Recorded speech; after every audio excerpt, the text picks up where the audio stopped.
بسم الله الرحمن الرحيم لا أقسم بهذا البلد وأنت حل بهذا البلد ووالد وما ولد لقد خلقنا الإنسان في كبد أيحسب أن لن يقدر عليه أحد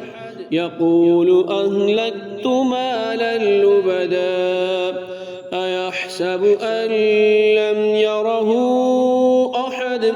ألم نجعل له عينين ولسانا وشفتين وهديناه النجدين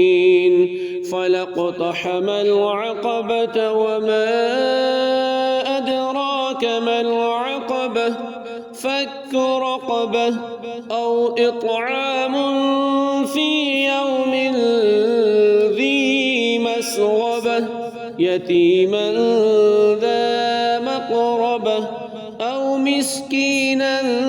ذا متربة ثم كان من الذين آمنوا وتواصوا بالصبر وتواصوا بالمرحمة أولئك أصحاب الميمنة والذين كفروا بآياتنا هم أصحاب المشأمة عليهم نار مؤصدة